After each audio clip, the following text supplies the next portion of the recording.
We're on live. Can you hear me, my brother? The sound went off for me. Good morning, good afternoon, good evening, wherever you are in the world. My name is Ingram Jones, and I have with me BKB, World Heavyweight Champion. I can hear you, brother. I can hear you. How are you? I'm good. Can you hear me, Bobby? I got you, my brother. 100%. I got you clear. Great. Thank you so much again for being on Bayloric TV Live. Thank you so much for having me on. I love you guys. You guys are the best. Okay, let's just get straight into things. We know you've got a big fight coming up. Talk to us about it. Fighting a veteran fighter that had over 200 MMA fights, was a 6-time MMA champion named Shannon. And in America, he had about 30 bare knuckle fights. And I seen him fight years ago. One fight, he won his fight. So he's just not an MMA fighter. He can stand up. He has good stand-up game. So it's an old saying, fear no man, but respect every man. And we're scheduled to fight June 11th in Florida, and I'm very excited about it. I'm training really, really hard for this fight. I'm glad to get it a legitimate sanctioned fight, like not an underground bare knuckle fight. I mean, instead of being underground, we're above the ground, and hopefully this leads into Kimbo Slice. That's my ultimate goal. But I'm not looking past this man.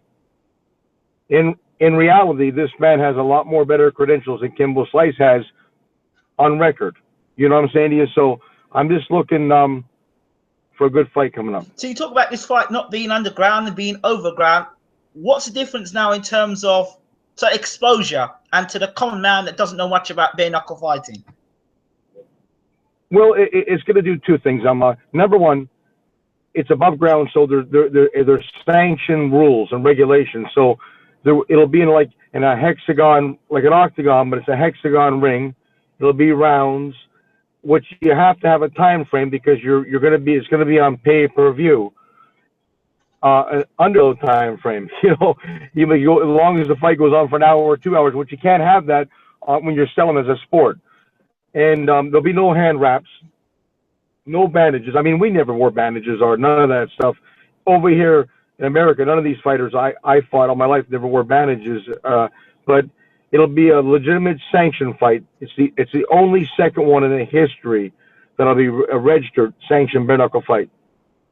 To talk about being pay-per-view, so where is this going to be available to see? Be honest with you, we're just waiting. It should have been a few days ago, but it should be released before Friday. It'll be internet pay-per-view companies all over the world can be able to zone in and get this. There'll be great exposure. In terms of bare knuckle boxing and moving it forward, what are the plans to get this sport of bare knuckle boxing much more exposure and making it a real household thing like boxing is? Well, number one, to show people that the competitors are performers, not the fat people. Like, I'm not being disrespectful, but there's a lot of people that don't look the part for bare knuckle boxing. You know what I mean? They're not a poster boy. Again, in competition, fighting competition, there has to be athletes, right? They have to train, correct? So yes, if you train, the result of training, that means you get in shape physically, and it shows. So a lot of these fighters, not a lot of them, but all of them, will be going through extensive medicals and blood testing, just like regular boxing. There'll be rules. There'll be a doctor. There'll be a medical standby, and there'll be judges. Like, it's a professional event. But the most important to make this world mainstream is to show everybody it's a safer sport than glove boxing or mixed martial arts. Seen a lot of. I was looking down the ratings. There are quite a few guys with unbeaten records with lots of numbers, lots of fights behind them. How does it work out? Lots of fights. Yes. Here's a lot of these guys that are fighting for like maybe 20, 30 years, and if you look at something, okay, people sometimes over. I think I probably, I don't know, I'm saying to you, but in reality, is that really a lot of fights? I'm 42 years old. Is that really a lot of fights? if you fight 2 or 3 times a year. Hear me out. Now, just add that up. You say you've been doing it for over 30 years, bare knuckle fighting. Say Yep. 25 years. Okay. Well, you do the math. Say 3 times 25. What would that be? 3 times 25, 25, 50, 75 fights. Well, really, that ain't really a lot of fights, is it? For think of it, 3 times a year. That ain't a lot of fights. Yeah. You know, so people look at the records. These guys, like there's Danny Batchelor, who's like 40 something and old, as a bare knuckle fighter. That really ain't a lot of fights, considering he's been doing it over 25 years. Now, again, these guys, this is their art. We train for this. We've been put our life for this. It's you know, we take pride into this. It's a sport. It really truly is. This isn't fighting in a shed or a barn or a back gravel road.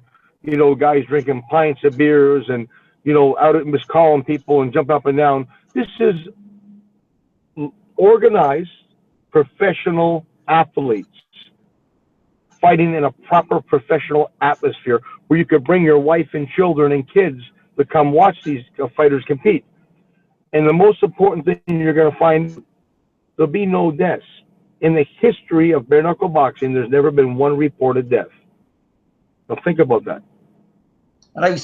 How many fighters a year in boxing are mixed martial? It wasn't too long ago, Conor McGregor, stablemate, right? Yes. Died in a fight. It was a terrible tragedy. Now, that should be, why did that gentleman die? Because you get an elbow splash on someone's head or someone choking you out, right? Or, I mean, come on, or your hand wraps, again, bandages in a small glove and hitting hard as you can. That's a lot more force than somebody fighting bare knuckle, picking shots. You might get more cuts, but isn't it better to go home with a cut eye than have head trauma? Now think about that.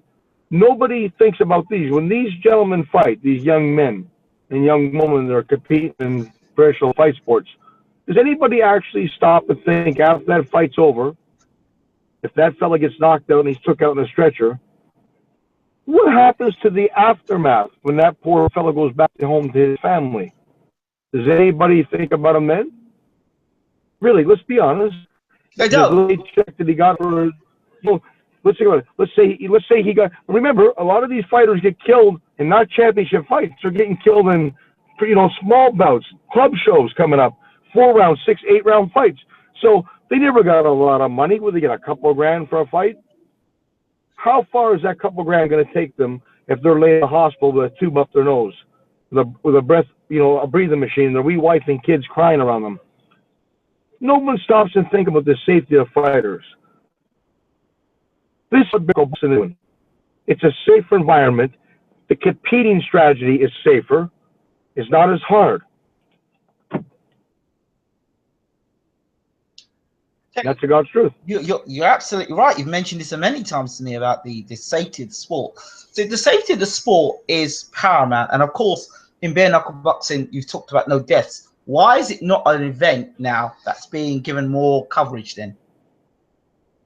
Well, the truth is, it's always been here, bare knuckle boxing. It was here before I was born, and it'll be here after I'm dead and gone. It'll always be underground fighting.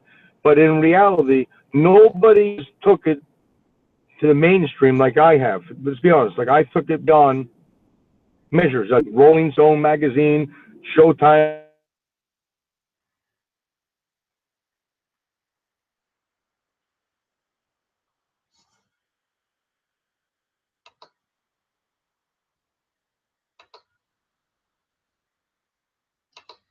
HBO.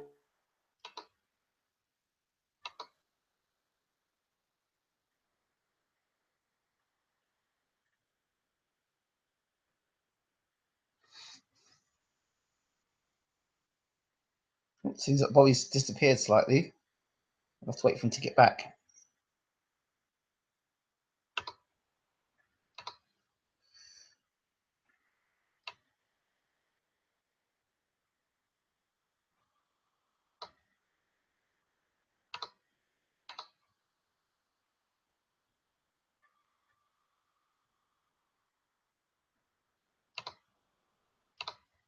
Let me try and see if I can find where Bobby is. He's disappeared, I think. A nice conversation as well. He's back. Bobby, you there? I have no idea what. Was it a telephone call or something?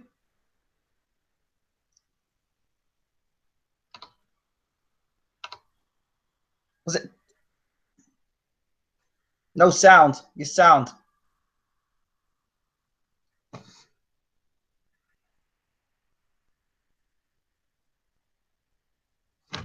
Turn your volume up.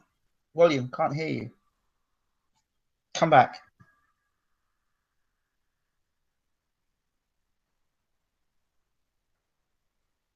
The sound.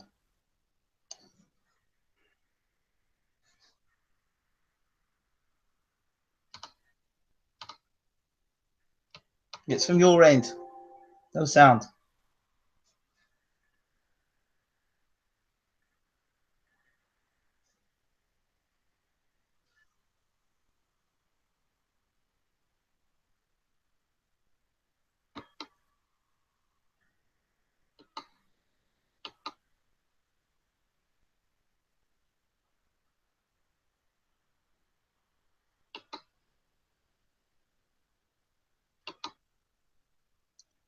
Just waiting for Bobby Gunn to come back here.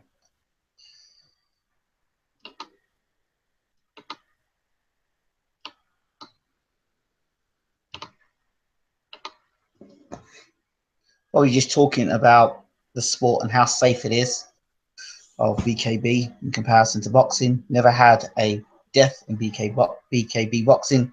Preparing for his fight against Shannon Rich.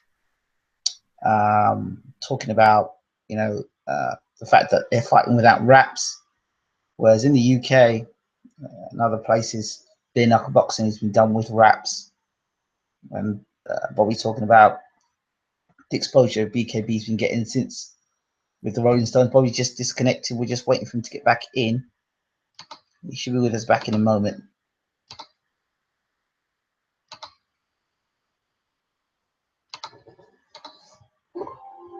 Let me just try and get him back in the room.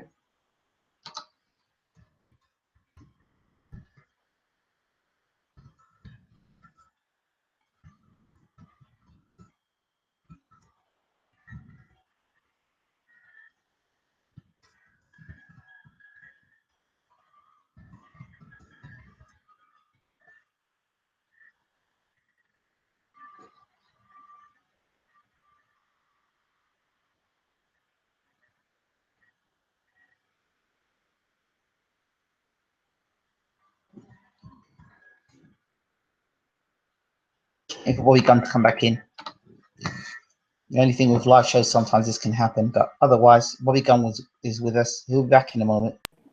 Here he comes. Back comes Bobby. No problems. How about now? Can you hear me? Yeah, perfect. Can you hear me no now? Problems. No problems. I'm so sorry, my friend. I don't know what happened. Perfect. No problems. Keep going. So you were talking about. Yes, go ahead. What was I? Okay, okay. Bare knuckle boxing. Okay, basically, what's worse? I was basically talking a cut in the eye or brain trauma. And the deal is to keep these young men safe, and eventually it'll show that it's a more safer sport and a lot of again, not everybody, but a lot more people love to see two men standing up fighting, and I think it's going to attract a huge audience. So this guy Shane Rich, you said you've seen him before. You've seen a bit of him before. And so what do you think he'll bring to the table in terms of what you've experienced in bare knuckle boxing so far?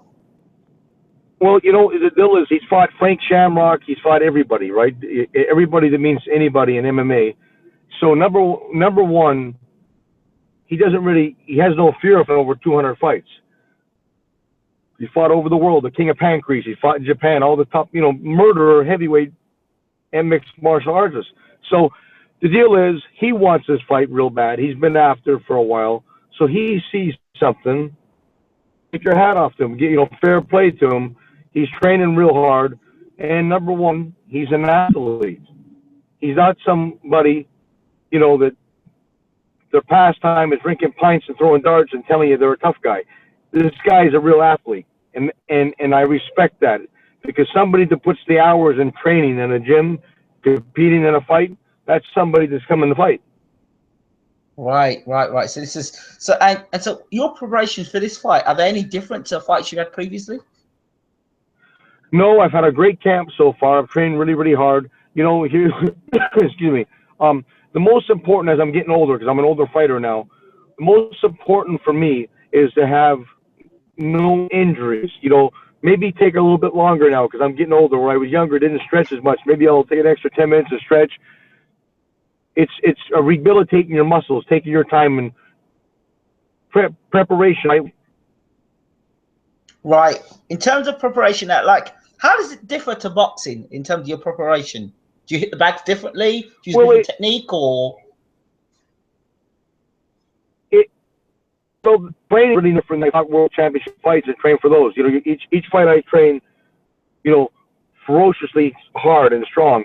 The only difference is that I do more bare knuckle exercises. I'll punch the punching bag light, to strengthen all the hands, the ligaments, knuckles, bang, bang, bang. I mean, stuff like a lot more hand exercises, keep the legs and the muscles and all the joints strong.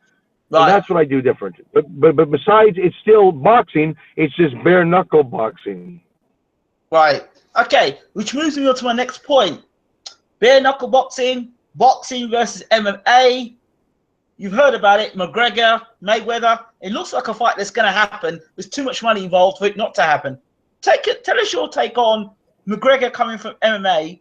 Although he's boxed a bit, I saw him sparring the other day with Chris Van Heerderen, the former IBO champion from South Africa. What are your takes on that? Well, you just said something there that everybody's kind of taking it for granted. Former IBO welterweight champion Chris Van Heerderen, that ain't just a regular guy. Former world champion, top guy in the world, has come off a beautiful win. Chris is a lovely man, a man of God. I respect him big time. He's a friend of mine. Yes. And he was working with that guy competitively and doing great. So that tells me that Conor McGregor's boxing game is a lot more better than people give him credit for. And if you really want to get technical about it, Conor McGregor has knocked a lot of people punches in the fight. His spectacular wins has been, you know, look at the right hook. You know what I'm saying to you? So he's not a regular MMA guy. He's an all-around fighter, Conor McGregor. And yes, there's money on the line, and I think it's a great fight. But you're also going against one of the greatest fighters ever lived, Floyd Mayweather. Love him or hate him, the guy can do it all. He can take a shot better than any of his uncles before him. Yeah, let's be honest, he's hit by the best. Floyd, he's been shooken up, but he's never went down. You got to take your hat off to him. He's beat everybody in front of him, and he's beat them soundly. So, I mean, what kind of fight is it? Is it boxing or MMA? It's boxing. Well, here's the problem. I don't think nobody can beat Floyd Mayweather in boxing. McGregor. I think Conor's a great fighter, but I don't understand like who would sanction this? Like he'd be making his pro debut. Think about it. I mean, he's always a world champion MMA, but he'd be making his pro debut in boxing against a Hall of Fame, multiple titleist world champion with near 50 pro fights. There's a lot of, you know, circus act into it. I can't figure it out that, you know, heads or tails. It's like a celebrity boxing event, really, to be honest with you. But it's hard to take it serious because I really don't know, you know, you heard any more behind it? No, not at all. Just heard that Floyd says if there's enough money in it, he'll take it. And as for McGregor, well, he says he runs boxing. Well, I'll put it this way to you here. I think Floyd's an all-time great fighter. If there's anybody that could pull it off, it would be Conor McGregor. Didn't he just get chin checked the other day by Diaz? Yeah, I guess he did. I mean, and Diaz is no. Diaz is okay, but he's no work beater in terms of boxing. No. I mean, you know, I hate Pablo. I give everybody credit. I hate to be put in the spot. You know, I'm just talking to you straight. But I mean, how can you take somebody that it's like basically a novice in boxing Yes. compared to a Hall of Fame fighter. How could really let's add that up? You could see this is why I do so good in bare knuckle boxing. People understand. I knock these guys. Oh, that's a bum. He's no good. Well, what am I supposed to do? I'm a former world champion. I fought the best fighters in the world, over 30 pro fights. Fought 4 world champions. I'm above a regular street fighter. Boxer. I can put my shots here. I knock these guys out because I'm supposed to. If I didn't knock these guys out, all my history would have went down the toilet.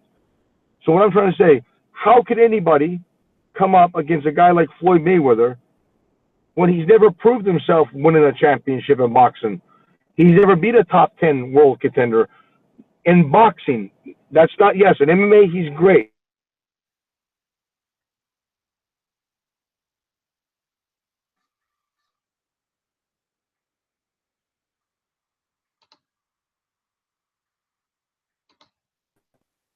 But this I'm sorry, brother. That phone's ringing. Can you still hear me? Yeah, I can hear you. I can hear you.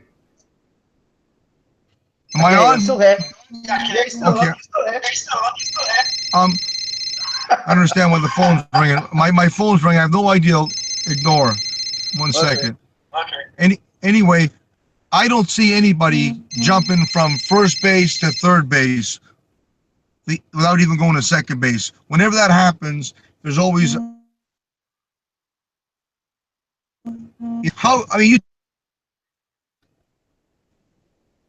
I don't understand it. That's happened in boxing as well. Boxing as well. You got someone like Gunn who was boxed. Decent guys with no A-level opponents. That he's been told, given this role that he can fight anybody and everybody, and not be told, get in line and fight somebody decent. Here you have Conor McGregor. Well, who's able to come across now from MMA to boxing and fight the top guy in the world. The only way I think it can happen is an exhibition bout. And Floyd makes it his 50th. Maybe an exhibition. On a different aspect of things, people say like, why do you get mad or insulted like some of these BKB fighters claiming to be a champion or claiming this that?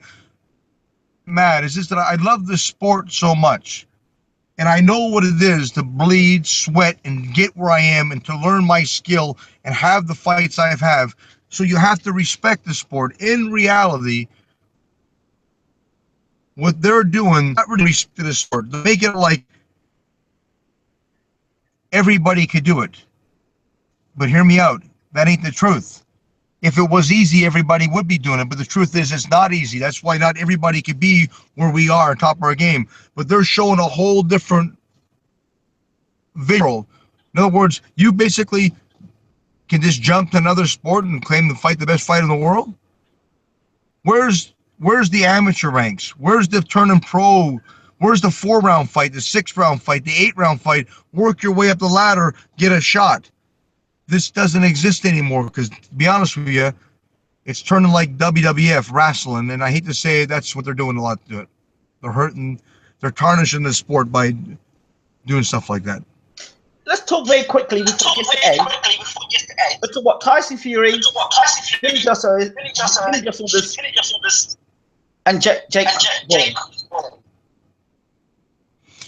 Tyson Fury is the heavyweight champ of the world. He's a pound for pound, the heavyweight king. And love him or hate him, he's there. And people persecute him and attack him, and they don't give him a pass like they should, because it is freedom of speech. He speaks his mind. He speaks his Christian belief, what he believes in. But the deal is, they're not really giving him the free pass. What they're doing, they're holding it against him because he's a gypsy traveler man. And the deal is, you can't persecute buddy. This is 2016. You know yourself, my friend, how bad the African American man is tortured to this very day. They say, it's different times have changed. horse shit. Okay? No, there's a lot of racist, evil bastards out there. And when they call us the names they do, tinkers and pikeys, that's like calling an African American the N-word. Yes. They have no respect. And there's that boy, Billy Joe Saunders, the middleweight champion of the world. He's a friend of mine. He's a great champion fighter.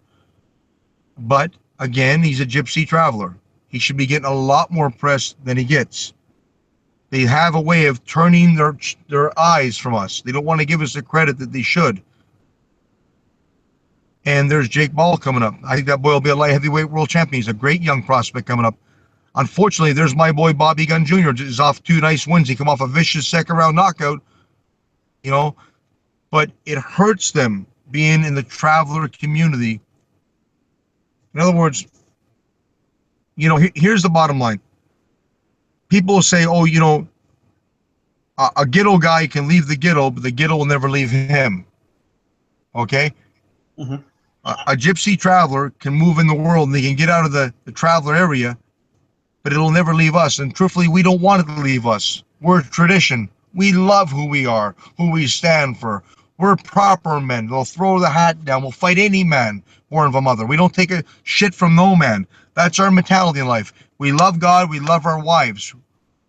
We're good, decent people. Because there's a few bad ones, don't tar and feather us with the same brush. Paint us with the same brush. They can't do that. And unfortunately, people has done that. Throughout UK is terrible, my friend, the way our people is treated this very day.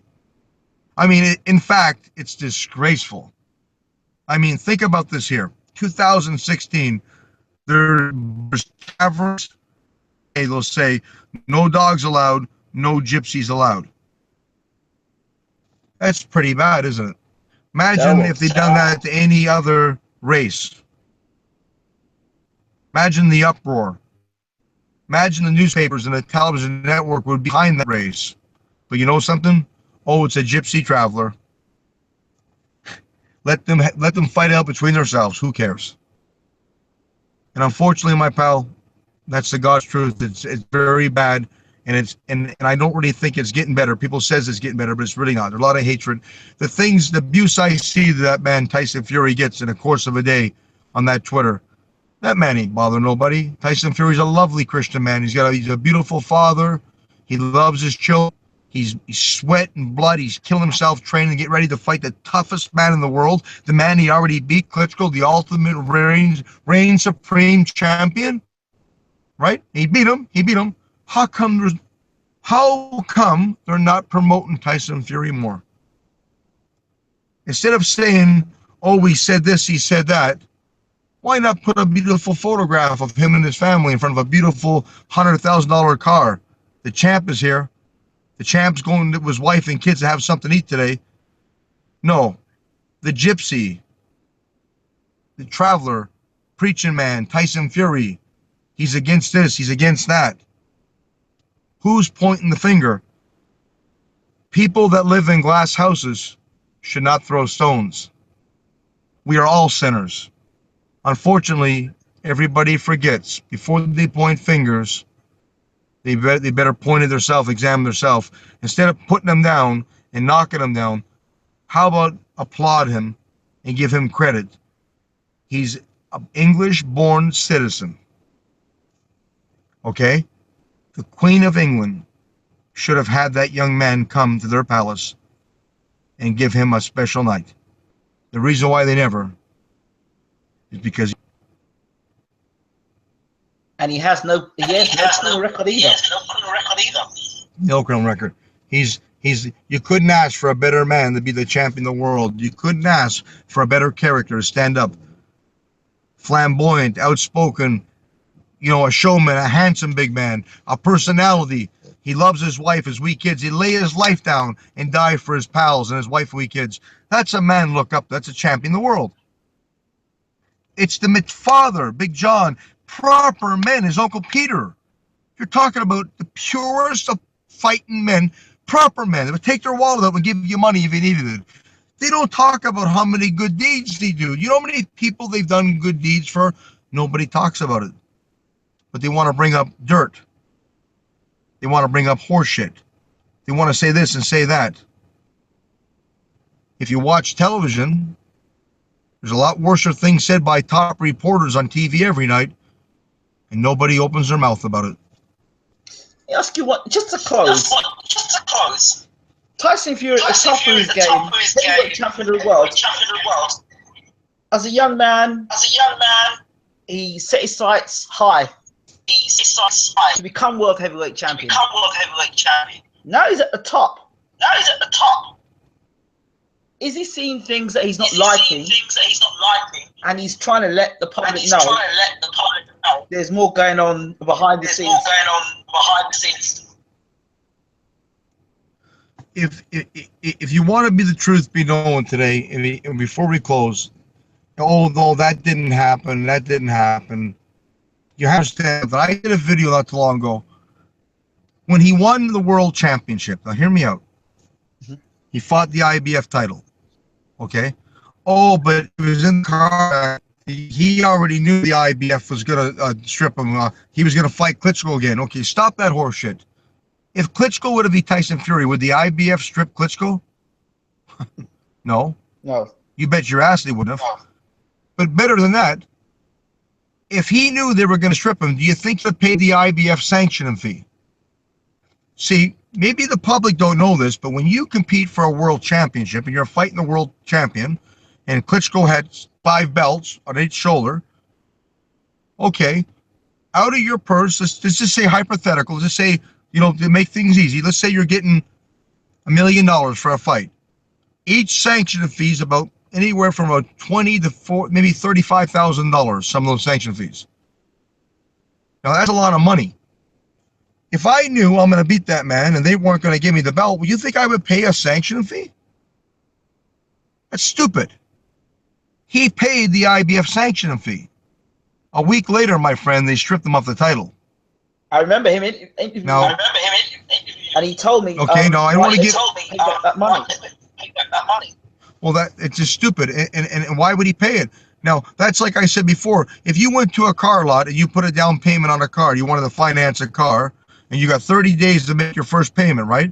Yeah. And the repo man come 2 weeks later and took your car off you. Would it be stupid? Like, what? You wouldn't even remotely think that would happen. Like, why would you give $5,000 down deposit if your car is going to be repossessed in 2 weeks? And that ain't a part of the deal.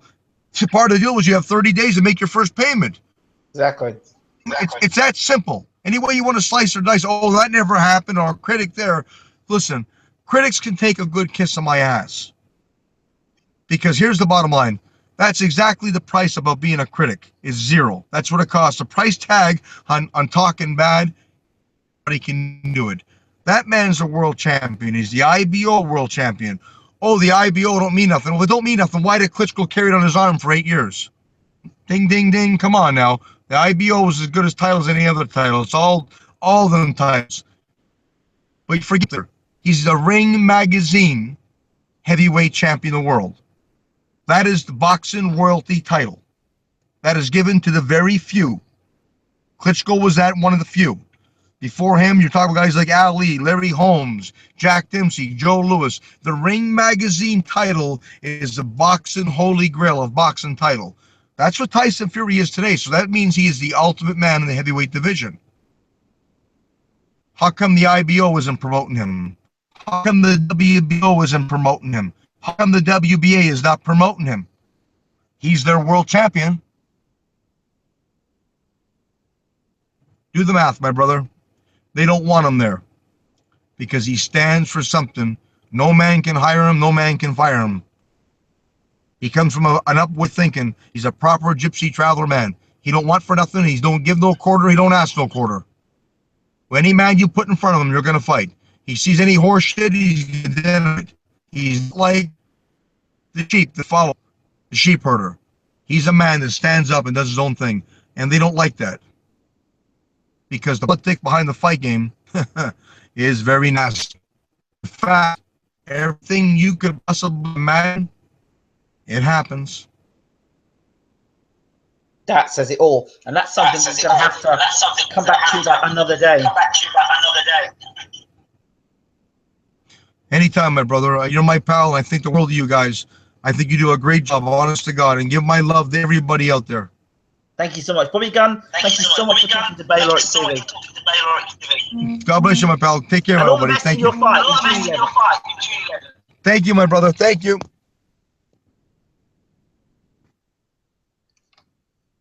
There you have it, Bobby Gunn talking to us live. Hey, Bobby, give me a call when you get a chance. I got some pretty good news for us. Sounds good. I think got 500 boosters each. Okay, I'll talk to you soon.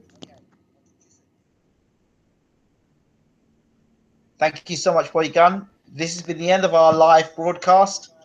Thank you for tuning in, and don't forget, 8 o'clock we'll have Jake Paul right here on Bayloric TV. Talk to you soon.